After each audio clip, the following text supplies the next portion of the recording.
நீ என்ன மார்க் வாங்கியிருக்க சொல்லு. 450 சார். ஃபர்ஸ்ட் மார்க் எவ்வளோ சொல்லு சார்கிட்ட. 496.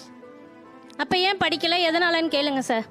இதுக்காக படிக்க சொல்றீங்க? பையன் ஃபர்ஸ்ட்டாக வரணும் சார். ஏன்னா கேஜில இருந்து 6th வரை ஃபர்ஸ்ட்டு சார். இப்போ இருக்க லோவாகிறது எங்களுக்கு கொஞ்சம் கஷ்டமாக இருக்குது சார். படிக்கணும்னு நினச்சா படிச்சிருவான் சார். நீங்கள் லோ ஆகிட்டே இருக்கீங்கன்னு பயப்படுறாங்க. கேளுங்க சார், பதில் சொல்லு. நீ என்ன பண்ணுற சொல்லு. நீங்கள் கொஞ்சம் பொறுமையாக இருந்தால் பதில் சொல்லுவோம். பதில் சொல்லுன்னு சொல்லிவிட்டு சொல்லு நான் கேப்பு கொடுத்தா தானே சொல்ல முடியும். இந்த ஷோவில் நீங்கள் உண்மையாக என்ன பேசணும்னு வந்தீங்க தம்பி? ரொம்ப அடிக்கிறாங்க சார், கொஞ்சம் ரொம்ப அடிக்கிறாங்க சார். சாயந்தரம் 6:30க்கு வருவேன் சார். வந்ததுக்கப்புறம் ஒரு 7 o'clock இருந்தாச்சும் படிக்க சொல்லலாம் சார். வந்த உடனே புக் எடுக்க சொல்லிடுவாங்க சார். ஃபேஸ் வாஷ் கூட பண்ண விட மாட்டாங்க. அப்புறம் 3 o'clock அலாம் வச்சு எந்திரிக்க சொல்கிறாங்க சார். 3 o'clock எந்திரிக்க சொல்கிறாங்க. ஏன் அடிக்கிறீங்க சார்? நம்ம அந்த அளவுக்கு சொல்லி கொடுக்குறோம் சார். படிக்கல, மார்க் நம்ம நினச்ச மார்க் வரலைங்கள, கோவம் வருதுல்ல சார். அடிச்சுட்டேன்னா சார், இந்த தடவை பெல்ட்டே பிஞ்சு போச்சு சார். கொஞ்சம் அடிச்சுட்டேன்னா சார் ரொம்பவே. எப்போ ரொம்ப அதிகமாக அடிக்க ஆரம்பிச்சிட்டீங்க? இந்த 9th standard ஸ்டார்ட் தான் சார்.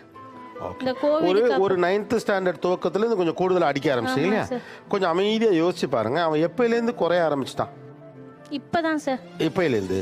இப்போ 9thலேருந்து தான் சார். நீங்கள் எப்பயிலேருந்து ரொம்ப அடிக்க ஆரம்பிச்சிங்க? 9thலேருந்து. எப்பயிலேருந்து அவன் மார்க் குறைய ஆரம்பிச்சது? 9thலேருந்து.